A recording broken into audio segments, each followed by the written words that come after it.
The midday sun blazed over Ouagadougou, pouring its heat onto the crowded streets. Dust rose with every passing motorbike, and the cries of street vendors selling roasted corn, peanuts, and cold sachets of water echoed through the market square. Amid the noise and movement, Ibrahim Traoré, the young president of Burkina Faso, moved quietly. He was dressed not in the sharp uniform of command, but in simple clothes, blending in with the people he served.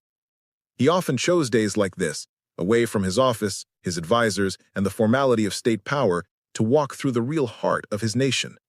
He believed that statistics and reports could never fully capture the truth of his people's lives. To understand their struggles, he needed to see them with his own eyes. As he wandered through the narrow lanes of the marketplace, his steps suddenly froze.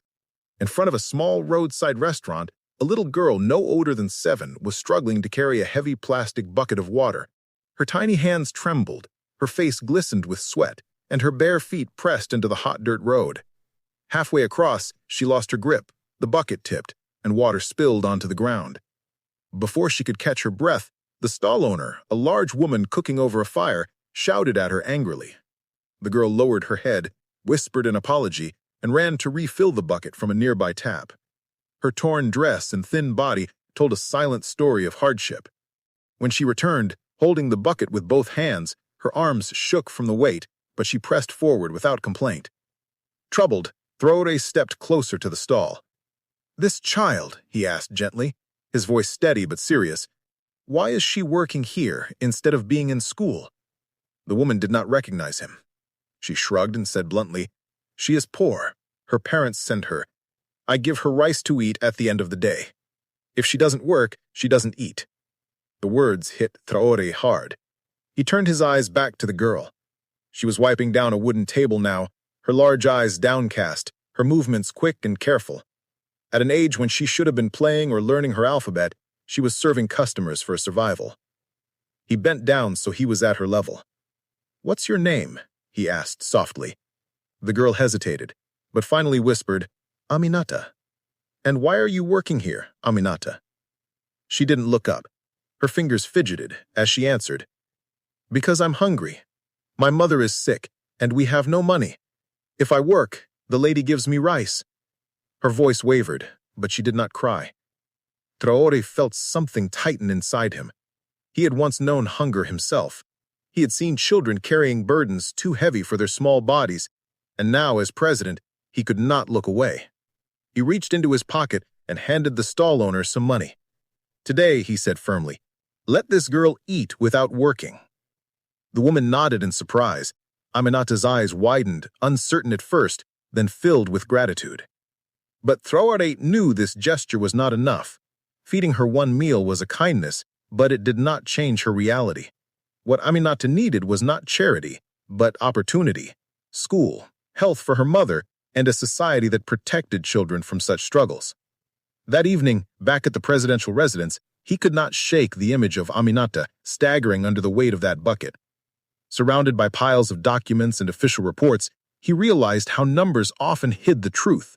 Poverty rates, unemployment charts, and economic graphs did not capture the trembling hands of a 7-year-old girl working for a plate of rice. He picked up his pen and began writing notes.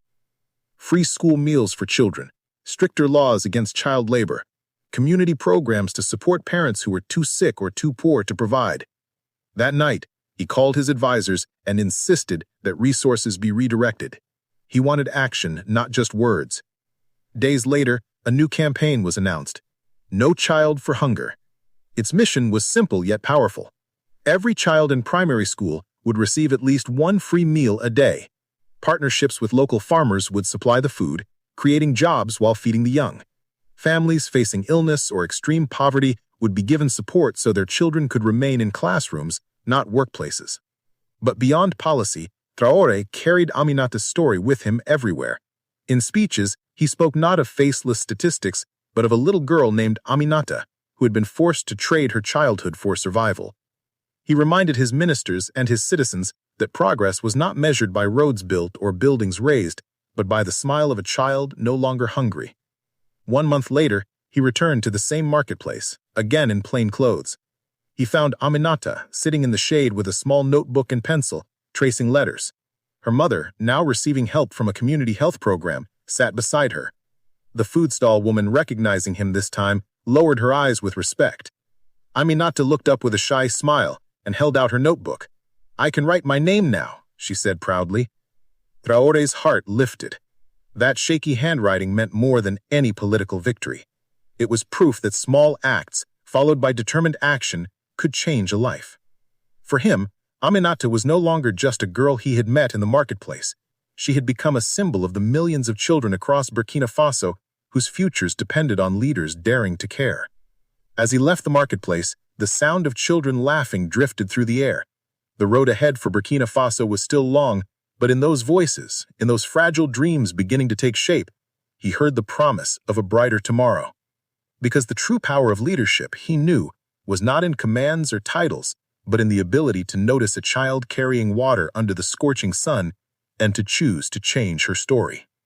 If you believe every child deserves a future, don't forget to like, share, and subscribe. Let's spread this story so more hearts wake up to the truth. Together, we can be the change.